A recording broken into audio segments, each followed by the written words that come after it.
कबूतर, ख से खरगोश, ग से गमला, घ से घर, अंग खाली, च से चम्मच, छ से छतरी, ज से जहाज, झ से झरना, या खाली,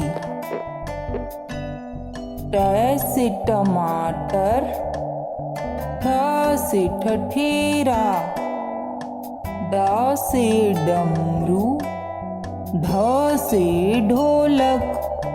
अण खाली, त से तरबूज, थ से थन, द से दवाई, ध से धन, न से नल, प से पतंग, फ से फल,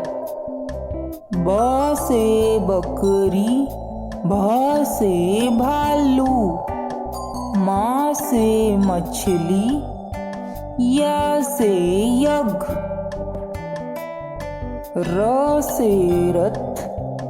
ल से लट्टू, व से वक, श से शलगम, श से षटकोण, स से सपेरा, ह से हल, से क्षत्रिय, त्र से त्रिशूल,